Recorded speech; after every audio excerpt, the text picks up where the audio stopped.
नमस्कार, सत श्री अकाल, राम राम साहब, हमारी वड़क्कम प्रणाम। आप सभी का ऑल टेक मीडिया में फिर से स्वागत है। हमारे साथ जुड़े हुए हैं lieutenant general Dushyant Singh sir, director general at क्लॉज, that is centre for land and warfare studies. बड़ी इंटरेस्टिंग न्यूज आ रही है कि अगर बिल्ली को दूध की प्रोटेक्शन के लिए लगा दिया जाए तो कैसा होगा। कुछ वैसी सी कहानी है and I would request sir please elaborate कि क्या हुआ है यूनाइटेड नेशंस में, यूनाइटेड नेशन सिक्योरिटी काउंसिल में, विच इज बिकम मतलब यूएन की वैसी इज्जत अफजाई इतनी ज्यादा हो रही थी and after this incident I think the world over people will lose any kind of respect and UN will lose credibility across the world. Over to you, sir. सबसे पहले गायत्री जी, जो आपने उदाहरण दिया है कि बिल्ली को दूध की रखवाली, उससे अच्छा उदाहरण ये है कि आप अपने घर की रखवाली एक चोर को दे रहे हैं। ये उसी तरह की कहानी है। यूएन सिक्योरिटी काउंसिल में आपको जैसा पता है कि पाकिस्तान जो है मेंबर है 2 साल के लिए, नॉन परमानेंट मेंबर है, 5 परमानेंट मेंबर होते हैं। तो उसमें कई सारी कमिटीज़ बनती हैं जो कि अलग-अलग इश्यूज़ पे, अलग-अलग मुद्दों पे अपना काम करती हैं। तो 2 ऐसी कमिटीज़ हैं यूएन सिक्योरिटी काउंसिल में, जिसमें पाकिस्तान को एक बहुत बड़ा, मैं कहूँगा कि फ़ायदा मिला है, और उस फ़ायदे के पीछे कौन-कौन लोग हैं और क्यों उन्होंने ये फ़ायदा उसको दिया है, वो जानना बहुत ज़रूरी है। तो इससे आपको ये भी पता चलेगा कि कौन आपके दोस्त हैं, कौन आपके दुश्मन हैं। इस समय मुझे जहाँ तक लगता है कि जो जियोपॉलिटिक्स है, वो एक डिसरप्टिव फ़ेज़ से चल रही है। एक ऐसे फ़ेज़ से गुज़र रही है जहाँ पर कोई क्लियर किसी का ना दोस्त दिख रहा है, ना दुश्मन दिख रहा है। हुआ क्या है कि ये जो 2 कमिटीज़ हैं, पहली कमिटी है committee on sanctions on Taliban, जो कि 1988 की जो तालिबान थी उसके ऊपर सैंक्शन लगाए गए थे, उसके ऊपर है। तो ये जो कमिटी है उस बात को ध्यान में देती है कि उन सैंक्शंस को आगे बढ़ाया जाए, नहीं बढ़ाया जाए, कम किया जाए, ऐसी चीज़ें हैं। और उसको चेयर कौन कर रहा है? वाइस चेयर कौन है उसका? पाकिस्तान। अब पाकिस्तान जो है, जिसने ये एक पूरी की पूरी कार्रवाई शुरू करी थी, अब उस पे क्या वो सैंक्शन लगाएगा और क्या वो सॉरी क्या वो सैंक्शन लगाएगा और क्या मॉनिटर करेगा?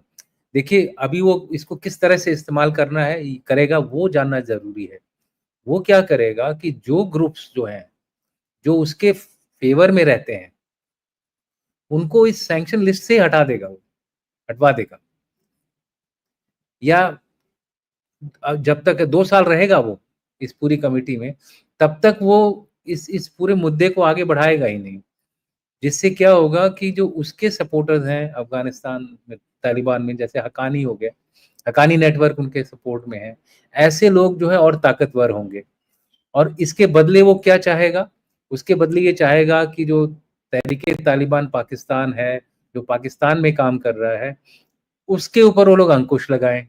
अगर उसके ऊपर वो अंकुश लगाएँगे, if they prevent these people from operating freely, do not give them the bases in their country, then what will happen? Pakistan जो है वो अपने वेस्टर्न बॉर्डर से फ्री हो जाएगा, या रिलेटिवली उसकी कम एंगेजमेंट होगी। अगर उसकी एंगेजमेंट कम होगी तो वो क्या करेगा? अपने ट्रूप्स को किधर फोकस करेगा, और ये टेररिस्ट जो फ्री होंगे उनको कहाँ फोकस करेगा? वो फोकस करेगा इंडिया के ऊपर। तो ये एक बहुत बड़ा इंडिया के लिए चैलेंज है। दूसरा चीज, अब सैंक्शन लगाने की बात आएगी, क्योंकि दूसरी जो कमिटी है उसमें वो काउंटर टेररिज्म चेयर है उसका, वो वाइस चेयर भी नहीं है, चेयर है। अब I have a उसमें comment, sir.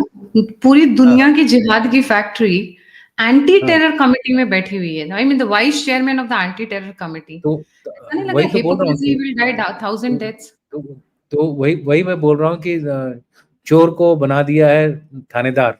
तो अगर चोर ही थानेदार है तो दबा के चोरी होगी, यानी कि दबा के टेररिज्म को बढ़ावा मिलेगा। और वो करेगा क्या? ऐसे ग्रुप्स के ऊपर सैंक्शन लगाएगा, जो और कड़े सैंक्शन लगाएगा, लगवाने की कोशिश करेगा, जो कि उसके खिलाफ हैं। जैसे बीएलए हो गया बलूचिस्तान में, बीएलएफ हो गया बलूचिस्तान में, बलूचिस्तान लिबरेशन आर्मी। अब उनके पंख काटेगा वो, उनकी सोर्स ऑफ फंडिंग काटेगा वो। अब मुझे ये समझ में नहीं आ रहा है कि भाई इसके पीछे है कौन? अगर आप ध्यान से देखेंगे तो इसके पीछे जो हैं, वो लोग ही हमारे लिए सबसे ज़्यादा बड़ा खतरा है। दोनों जो कमिटीज़ हैं, मिल कर के देखिए एक ऐसा देश जो कि एफएटीएफ यानी कि financial action task force against terrorism जो है वो उसको ग्रे लिस्ट में रखा हुआ था। एक ऐसा देश जो कि टेररिज्म के लिए ग्रे लिस्ट में रखा गया था, आज वो उसको मॉनिटर कर रहा है, उसके अगेंस्ट कार्रवाई के लिए रखा गया as chair and vice chair, 2-2 committee में, एक में भी नहीं, 2-2 कमिटियों में है। आप इसको बड़े नज़रिए से देखिए, प्रेसिडेंट ट्रंप ने अपनी जो एडवाइजरी कमेटी है उसमें उन्होंने भी 2 एक एलईटी का फॉर्मर टेररिस्ट था और एक दूसरा जो इज़राइल के उससे था, उनको एडवाइजर लगा रखा है। अच्छा जब उनसे सवाल पूछा गया तो बोलते हैं भाई ये रिफॉर्म हो गए हैं, ये क्या बोलते हैं सुधर गए हैं और अब पॉजिटिवली काम कर रहे हैं। मैं एक बात बताऊँ जो एक बार इस तरह के दलदल में फँस जाता है, वो भले ही ऊपर से सुधर गया हो, लेकिन उसके अंदरूनी तार जुड़े रहते हैं और ये अब ऑफ़िशियली मदद करेंगे इन लोग और ये इतनी सी बात उनको समझ में नहीं आई और क्या हुआ 3 दिन पहले अमेरिका में कोलोराडो में टेरर अटैक हो गया। लेकिन फिर भी समझ नहीं आएगा ना, विनाश काले विपरीत बुद्धि हो रखी है इस समय जो हमारे सो कॉल्ड ग्लोबल पावर्स हैं। अब इस कमिटी में 10 लोग होते हैं, यूएन सिक्योरिटी काउंसिल में 10 नॉन परमानेंट मेंबर होते हैं और 5 परमानेंट मेंबर होते हैं। ये जो कमिटी के लोग जो निर्वाचित होते हैं, जो इलेक्ट होते हैं, who are elected to these kind of chair and vice chair and members, they cannot be elected without agreement of all of them. अगर सभी मानेंगे तभी ये इलेक्ट होते हैं, इंक्लूडिंग परमानेंट मेंबर्स। किसी ने वीटो नहीं किया, किसी ने मना नहीं किया। लेकिन जब हम पहलगाम अटैक के लिए टीआरएफ को जिम्मेवार ठहरा रहे थे कि उन्होंने खुद बोला कि भाई हमने ये हमला किया है। पाकिस्तान ने बाद में ऐसा किया कि भाई उनको जबरदस्ती बोला तुम इसको क्या बोलते हैं रिस्पॉन्सिबिलिटी मत लो, नहीं तो ये फिर हमारे ऊपर आएगा। ये क्लियरली दर्शाता है कि पाकिस्तान जो है ऑर्केस्ट्रेटर था इस पूरे मुहिम का और उन्होंने बोला कि भाई हम नहीं साइन करेंगे अगर आप टीआरएफ को शामिल करेंगे ब्लेम वर्दी। तो इसलिए वो जो रेजोल्यूशन पास हुआ पहलगाम के अगेंस्ट, पहलगाम टेरर के अगेंस्ट निंदा करने के लिए, उसमें टीआरएफ का नाम ही नहीं है। अब तो वो चेयर बन गया है, अब तो और जोर से इन सब इस तरह के मुद्दों को उठाएगा। अब आपको ये बताऊं ये पहली बार नहीं हुआ है। कुछ सालों पहले जो नॉर्थ कोरिया है, जो कि न्यूक्लियर क्या बोलते हैं वेपन्स का एक प्रोलिफरेटर है, मतलब बिना किसी लेजिटिमेट रीजन के उसने न्यूक्लियर हथियार अपने बनाए हैं और वो एक तरह से एक वायलेटर है डिसआर्मामेंट का। उसी को डिसआर्मामेंट का चेयर बनाया था भाई। तो ये पहली बार नहीं कर रहा है यूएन। तो मेरा कहने का मतलब है यूएन जो है एक तरह से खोखला ऑर्गेनाइजेशन बन गया है, एक हास्यास्पद। It's an organisation which can be laughed at now. It's become a joke. But unfortunately अभी कोई और हमारे पास ऐसा फोरम नहीं है जहां पर कि हम इस तरह की चीजें इस तरह का स्टैंड ले सकें। इसलिए अभी हमको अगले 2 साल तक बहुत और ज्यादा ताकत से अपने केस को प्रेजेंट करना पड़ेगा ताकि जो टेरर है वर्ल्ड में हमारे देश के ऊपर, कश्मीर में हो या कहीं भी हो, उसको और डिटेल्ड तरीके से और स्ट्रांगली प्रेजेंट करना पड़ेगा ताकि एटलीस्ट 1-2 मेंबर जो हैं परमानेंट 5 के, कम से कम रशिया ने भी इसको अपोज नहीं किया। यस, बट सर मैं दूसरे पे बाद में आऊंगी। हमारी डिप्लोमेसी क्यों नहीं एक कर पाई, इनको रोक क्यों नहीं पाई? We are very strong diplomat.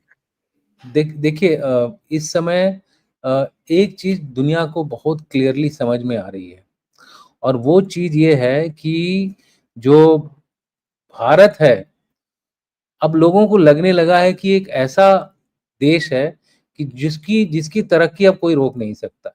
चाहे वो टेक्नोलॉजी का क्षेत्र हो, चाहे वो इकोनॉमी का क्षेत्र हो, सबसे फास्टेस्ट ग्रोइंग इकोनॉमी है और उसका जो टेक्नोलॉजिकल प्रोग्रेस है लोगों ने ऑप सिंदूर में देख लिया है। उसकी जो मिलिट्री कैपेबिलिटीज हैं, पुराने हथियारों को इस्तेमाल करने की, नए हथियारों को इस्तेमाल करने की, development of new indigenous technology की, वो सारी चीजों को लोगों ने देख लिया है। अब आप देखिए F-16 के शेयर्स, F-16 कंपनी जो कंपनी F-16 बनाती है, उसके शेयर्स डाउन हो गए पिछले एक हफ्ते के अंदर, क्योंकि जब खबर आई कि कुछ F-16 भी गिराए गए इस ऑप सिंदूर में। उसी के बाद आपने देखा होगा कि JF-17 के शेयर डाउन हो गए हैं। तो सबको अब लग रहा है कि यार ये भारत ने क्या कर दिया। और हमारे शेयर्स तो अब बड़े अच्छे चल रहे हैं सर, हमारे नहीं तो डिफेंस के शेयर्स। इसीलिए बता रहा हूँ, हमारी डिमांड बढ़ती जा रही है। लोग ब्रह्मोस की डिमांड कर रहे हैं, लोग तेजस की डिमांड कर रहे हैं। तो अगर आप इस तरह की चीजें देखेंगी तो लोगों को लग रहा है कि अब भारत यार एक फास्ट ट्रैक पे चला गया है डेवलपमेंट के। इसको अगर हमने नहीं रोका तो ये नया चाइना बन जाएगा। Yes, undoubtedly. अब देखिए, चाइना को तो इंटरेस्ट है कि भाई भारत ना आगे जाए, वो तो समझ में आता है, क्योंकि हम दोनों पड़ोसी देश हैं, हम दोनों रीजनल प्लेयर्स हैं, और हम दोनों जानते हैं कि हमारा जो है इस समय जो रिश्ते हैं वो ट्रस्ट लेवल हमारे बहुत लो हैं।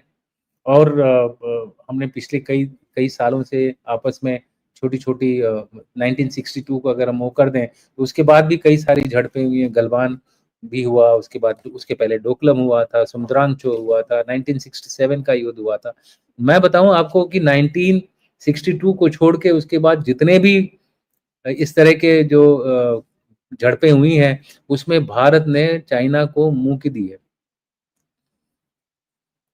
तो और कई हर इंस्टेंसेस आई but media has not covered it, जहाँ पे चाइना को नहीं बैक ऑफ कर रहे हैं। नहीं, हर जगह हर समय चाइना ने बैकआउट किया है।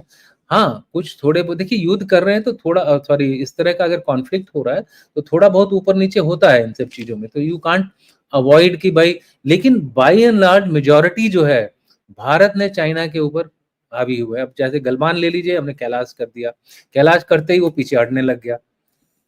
आप समझ रहे हैं। और अभी हमने रिसेंटली जो 2-3 जगह बची थी वहां पर भी तकरीबन तकरीबन फाइनल एग्रीमेंट हो गया है, और आगे आने वाले वक्त में मुझे लगता है कि वो हम दोबारा प्री 2020 की पोजीशन में आ जाएंगे इन सब इलाकों में भी। सो चाइना को भी घबराहट है।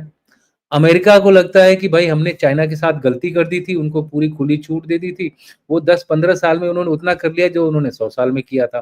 तो अगर हम इंडिया को भी उसी तरह की छूट देंगे तो इंडिया भी उसी तरह आगे जाएगा। तो इसलिए अब जो है सारे देश हैं, चाहे वो EU हो चाहे वो UK हो, हमको हम हमारे साथ रिश्ते तो बनाना चाहते हैं, लेकिन वो ये नहीं चाहते कि हम उस तरह से आगे बढ़ें जिस तरह से कि भारत इस समय बढ़ रहा है। तो इसलिए वो चाह रहे हैं कि हम हर लेवल पर, हर समय, हर किसी इशू में किसी ऐसे ऐसे नेशन को सपोर्ट करें, ऐसे देश को सपोर्ट करें जो कि चाइना की थोड़ा सा सॉरी इंडिया की थोड़ी सी वो ग्रोथ को रोके। और उनके लिए सबसे बढ़िया जो एग्जाम्पल है वो पाकिस्तान है। अब वो अलग बात है कि बिलावल भुट्टो जैसे लोग हैं जो वहां जाते हैं और अपना केस और खराब करके आते हैं। उनके डिफेंस मिनिस्टर हैं जो अपना केस खराब कर देते हैं, बोलते हैं ये आतंकवाद का काम तो हम बहुत दिनों से कर रहे हैं, अमेरिका के कहने पे कर रहे हैं। तो इस तरह के लोग हैं जो पाकिस्तान को ले डूबेंगे खुद, वो अलग बात है। लेकिन बाकी देश भी इसमें हाथ मिला रहे हैं, वो मुझे एक बहुत ही सरप्राइजिंग लगा। और जो मैंने रीजंस बताया आपको कि क्यों ये कर रहे हैं, वो इसीलिए कर रहे हैं कि भाई ये पुरानी कहावत है कि जब आपका पड़ोसी आगे बढ़ रहा है तो क्या करो, आप उसकी टांग काट दो। ये नहीं सोचेंगे कि हम किस तरह से आगे बढ़े, उससे आगे जाएं। लकीर अपनी लकीर बड़ी करने की कोशिश नहीं करेंगे, वो दूसरे की लकीर को मिटाने की कोशिश करते हैं ये लोग। और ये इस समय वही एक चीज चल रही है। अभी कल मैं एक पॉडकास्ट सुन रहा था। एक प्रोफेसर शैश हैं, वो काफी अच्छे जानकार हैं, हार्वर्ड वगैरह के हैं। अब उन्होंने ये बोला है कि भाई चाइना की इकोनॉमी को कोई रोक नहीं सकता, चाइना की economy is on a fast track. इस हालत में भी जबकि उनके पास डिमांड्स कम है, उनकी 5% ग्रोथ रेट चल रही है जो कि पहले किसी की नहीं थी, जो इकोनॉमी पहले ही 17-18 ट्रिलियन की हो गई है। तो उन्होंने बोला कि उनके फंडामेंटल्स ठीक हैं, उनके इनोवेशंस ठीक है, उनके पास मास प्रोडक्शन है। मैं ये बोलता हूँ कि अगर उनके पास मास प्रोडक्शन कैपेबिलिटी है तो उस प्रोडक्शन कैपेबिलिटी को खाने वाला भी तो होना चाहिए ना कोई। अब उनके अंदर तो डोमेस्टिक मार्केट रहा नहीं, डोमेस्टिक मार्केट दुनिया में कहाँ पर है? खाली भारत में है।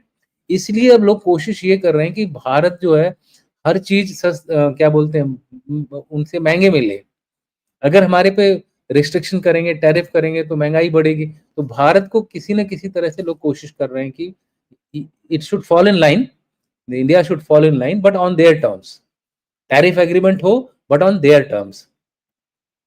अब वो तो भारत मानेगा नहीं। इस समय भारत की ऐसी स्थिति है कि भाई देख लीजिए हम अपने आप कॉन्फिडेंट हैं। अब देखिए कई सारे जो अमेरिका में एक्सपर्ट्स हैं वो बोल रहे हैं कि भारत जो है सही कदम ले रहा है। भारत को अपने ऊपर भरोसा है। भारत को दूसरे के ऊपर भरोसा नहीं है। अब ये जैसे ये इन्होंने एक कमेंट दिया कि बिलावल भुट्टो ने कि भाई इंडिया इज डेमोनाइजिंग मुस्लिम्स। और मैंने करीबन आपके शो पे भी बोला है और लोगों के शो पे भी बोला है, मुझे पाकिस्तान एक नाम बता दे जो कि एक हिंदू का हो और उनकी आर्मी में सीनियर रैंक तक गया हो। हमारी आर्मी में तो लेफ्टिनेंट जनरल्स और आर्मी कमांडर्स बने हैं मुस्लिम। ब्रिगेडियर उस्मान ने लड़ाई लड़ी है पाकिस्तान के खिलाफ 1947 में। जो हमारा प्रेस कॉन्फ्रेंस हुआ उसमें हमारी एक बेटी जो कर्नल कुरैशी थी वो मुस्लिम थी। वो दिखा दें एक हमको भाई हिंदू, तो खुद ही बोल के खुद ही फंस जा रहे हैं। पाकिस्तान तो मैं कह रहा हूँ कि जिसने भी इनको इस तरह से प्रमोशन कर रहे हैं, I think they are also in need of some tutorial. उनको भी कुछ सिखलाई की जरूरत है कि भाई राजनीति कैसे कर, जियोपॉलिटिक्स, ग्लोबल जियोपॉलिटिक्स कैसे करनी चाहिए। This is a out and outright blatant support to a nation or to a state। Nation तो बोलूंगा ही नहीं, पाकिस्तान में नेशन रह ही नहीं गए हैं। पाकिस्तान में 5 बड़े-बड़े नेशन हैं। खाली वो आर्टिफिशियली क्रिएटेड देश है जिसको कि जबरदस्ती आर्मी ने पकड़ के रखा हुआ है। कब ये गोला फटेगा मुझे नहीं पता।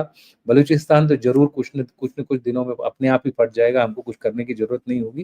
कहने का मतलब है कि एक ऐसे एंटिटी को जिसकी की पॉलिटिकल गवर्नेंस ठीक नहीं है, जिसके मिनिस्टर्स और लीडर्स ठीक नहीं है, जिसके मतलब स्टेटमेंट्स ठीक से नहीं दे पाते हैं, ऐसे लोग क्या मॉनिटरिंग करेंगे और क्या टेररिज्म को रोकने की कोशिश करेंगे। मेरे को लगता है कि जो दुनिया है एक डिसरप्शन की तरफ बढ़ रही है। दुनिया जो है जैसे Pakistan is chair on the And UN security committee allowing by travel ban. हाँ जी बोलिए। by things like this, they have totally blown up the credibility of the international organizations. UNSC तो is देखिए just one of them. United खाली Nations हो गया, IMA हो गया, WHO हो गया. They खा, have all been खाली यही redundant. खाली यही नहीं है, कहाँ-कहाँ से लोगों ने कोशिश करी है कि भारत की ग्रोथ को रोकने के लिए। वर्ल्ड बैंक $40 बिलियन का उन्होंने रिलीज किया फंड। हाँ, over a period of 10 years है, हर साल उनको कुछ न कुछ मिलेगा, बट फंड्स तो मिल गए उनको। आईएमएफ है, उन्होंने फंड रिलीज कर दिए हैं इस साल। भले ही थोड़े-थोड़े ट्रांचेस में कर रहे हैं, बट उनको पैसे तो मिल रहे हैं। जहाँ तक उनको मिलिट्री हार्डवेयर का सवाल है, चाइना ने उनको मुझे रिपोर्ट्स मिली हैं कि वो J-35 जल्दी से जल्दी उनके पास देना चाहते हैं, जो कि एक स्टेल्थ फाइटर है। उसकी एक इम्प्लीकेशंस है कि भारत को भी इसी तरह की अपनी कैपेबिलिटीज बढ़ानी पड़ेंगी। भारत भारत के पास अभी इस समय राफेल है, जो कि 4.5 जनरेशन है, और Su-35 हैं, वो थोड़ा हाई कैपेबिलिटी वाले हैं, बट हमको भी स्टेल्थ फाइटर्स चाहिए होंगे। हालांकि हम लोग Su-57 के बारे में डील कर रहे हैं रशिया के साथ, बट आपने देखा होगा कि रशिया भी अब टोटली ट्रांजैक्शनल हो गया है। डिस्पाइट द फैक्ट कि हमने we have bought 40% of our oil from Russia, but yet Russia is not reciprocating in the same manner. And the second reason could also be that Russia itself is under great pressure. अब आप देख रहे हैं Russia के ऊपर ऐसे attacks हुए हैं। मैं तो मानता हूँ जो ऑपसाइड स्पाइडर जो अटैक हुआ है रशिया के ऊपर, ये एक लोग पर्ल हार्बर मूवमेंट बोलते हैं, मैं इसको एक 9/11 मूवमेंट बोलता हूँ, क्योंकि ये बिना टेररिस्ट की सपोर्ट के, बिना थर्ड पावर की सपोर्ट के, थर्ड कंट्री के सपोर्ट के इतना बड़ा, इतना विशाल अटैक नहीं हो सकता था, जो कि 4300 किलोमीटर इन डेप्थ साइबेरिया तक की जगह पर ये अटैक किए गए हैं। 5 जगहों पे टोटल, नॉर्थ से लेके साउथ तक, ईस्ट से लेके वेस्ट तक, हर जगह। और उसके अगले दिन ही फिर उन्होंने उनके जो क्रीमिया का जो ब्रिज है उसके अंदर अंडर वाटर एक्सप्लोजन किया है इन्होंने। सो कहने का मतलब यूक्रेन को भी सहायता मिल रही है। हालांकि उनके जो प्रेसिडेंट है उन्होंने बोला कि नहीं, हमने इंडिपेंडेंटली किया है, हमें कोई सहायता नहीं मिली है, हमने अपने आप किया है। लेकिन इसके इम्प्लीकेशंस क्या होंगे शायद लोग नहीं जानते हैं, क्योंकि पुतिन भी ऐसे नहीं है कि वो छोड़ देंगे इसको। पुतिन जाने जाते हैं अपना बदला लेने के लिए, और उनका बदला कैसा होगा और उसका आउटकम क्या होगा और दुनिया पर क्या असर पड़ेगा वो एक अलग इशू है। इसीलिए मैं आई एम सरप्राइज्ड कि रशिया ने पाकिस्तान को इस चेयर पे आने से ऑब्जेक्ट क्यों नहीं किया, कम से कम अपनी अपोजिशन क्यों नहीं, अगर अपोजिशन भी जताते तो भी ठीक था। अनफॉर्चुनेटली वो भी नहीं किया इन्होंने। फ्रांस ने भी नहीं किया, जो कि हमारा एक देश है, उनके से कितना एक हथियार खरीदते हैं। रशिया से हम ऑयल खरीदते हैं, फ्रांस से हम अपने हथियार खरीद रहे हैं, राफेल फ्रांस का है। लेकिन सो ये जो चीजें हो रही हैं वो इसी से हो रही हैं कि भाई भारत को लोग बढ़ने तो देना चाहते हैं, रिश्ते तो रखना चाहते हैं, लेकिन अब वो ये नहीं चाहते कि भारत सरपट दौड़ जाए, राणा प्रताप के घोड़े की तरह सरपट दौड़ना न शुरू कर दे। वो चाहते हैं कि घबराहट है। भारत जो है हिंदू रेट ऑफ ग्रोथ जो पहले बात की जाती थी ना 70s वगैरह में, 2% 3% इस तरह की ग्रोथ रेट पे चले। तो मैं इतना अपने ऑडियंस को बताना चाहता हूँ कि भारत में अब वो क्षमता है कि हम अपने दम पर आगे बढ़ सकते हैं। लोगों को ये नहीं पता है कि हमारे पास मार्केट भी है और हमारे पास अब मैन्युफैक्चरिंग कैपेबिलिटी भी है। विली नीली बिना हमारे कोई प्रयत्न किए हुए अमेरिका को कोई चॉइस नहीं होगी बल्कि भारत में आने के लिए अपनी मैन्युफैक्चरिंग यूनिट्स लगाने के लिए, क्योंकि इंडिया के पास जो जो मैन पावर है और उसकी जो मैन पावर की जो कॉस्ट है, जो हमारी मैन पावर कॉस्ट है दुनिया में सबसे कम है। तो जो बिजनेसमैन है, भले ही गवर्नमेंट कितना भी कोशिश करे, बिजनेसमैन तो क्या देखता है, अपना फायदा देखता है ना। तो वो ऑफशोर करेगा सारा चीज, अमेरिका में रहेगा, बट जो पार्ट्स हैं बाकी सब जो चीजें हैं वो ऑफशोर करेगा इंडिया में, और इसमें अल्टीमेटली घाटा अमेरिका का होगा, घाटा ईयू का होगा अगर वो हमारे टर्म्स पे ट्रेड नहीं करते हैं। तो यूके ने अच्छा किया, कम से कम हमारे साथ फ्री ट्रेड कर लिए, तो यूके और इंडिया का बिजनेस तो कम से कम चलेगा। लेकिन हमारी जितनी भी प्रोडक्शंस हैं वो हमारा इंटरनल मार्केट है। हाँ, हमारा इंटरनेशनल मार्केट थोड़ा कम होगा, फार्मा में थोड़ी कमी आ सकती है क्योंकि अमेरिका हमारा लार्जेस्ट ट्रेडिंग पार्टनर है। तो कुछ एक कमी आएगी, बट मुझे नहीं लगता कि हमको इतना ज़्यादा नुकसान होगा जितना कि लोग बोल रहे हैं। तो अल्टीमेटली जिन्होंने ये सैंक्शंस लगाए हैं, जिन्होंने मदद करी है, पाकिस्तान नहीं है इसका, पाकिस्तान के पीछे के जो पावर्स हैं वो लोग कर रहे हैं इन सब चीज़ों को। उनको भी अपना लेसन मिलेगा। भारत को अपनी राह पर एकदम लक्ष्य को सीधा रख करके, अपनी ग्रोथ को सामने रख के, अपनी मिलिट्री पावर यानी कि हार्ड पावर को डेवलप करने की कोशिश करनी चाहिए।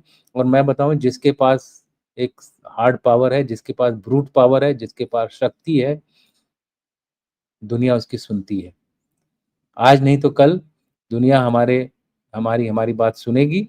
और ये भी बता दूं कि हमारी जो डिप्लोमेसी है वो भी अब बढ़ चढ़ के काम करेगी। उसका उसका एक बढ़िया रीजन मैं आपको बताता हूँ क्या हुआ। ये जब हमारे डेलीगेशंस गए तो पाकिस्तान चाहता तो एक कोई नई तरीके से दुनिया में अपनी बात रख सकता था, लेकिन उन्होंने हमारा कॉपी किया। उन्होंने बिलावल भुट्टो जैसे लोगों को भी वो काम करने के लिए भेजा, जो कि हमारे इतने केपेबल जो मिनिस्टर्स थे, केपेबल एमपीज थे, केपेबल पॉलिटिकल लीडर्स थे, वो गए, सारी पार्टीज से गए, एक मिक्स डेलीगेशन गया। हमने एक यूनिटी का एक प्रेजेंस दिखाया। हमने अनकवर किया कि टेररिज्म, पाकिस्तान कितनी बुरी तरह इन्वॉल्व है टेरर एक्ट्स में, और इसलिए हमारे पास और कोई चॉइस नहीं थी। बार बार हम कितनी बार एविडेंस दिखाएंगे और कितनी बार हम क्या बोलते हैं डायलॉग करेंगे, ये सुनता ही नहीं है। वो बोलते हैं कि इट्स लाइक मैं उस डायलॉग को बोलना नहीं चाहता हूँ क्योंकि मेरे मुंह से वो ठीक नहीं लगेगा, बट वो वैसे ही हैं, कभी सीधे नहीं होंगे वो। तो जो सीधे नहीं होते हैं उनको पीरियोडिकली जोर से थप्पड़ मारना जरूरी होता है।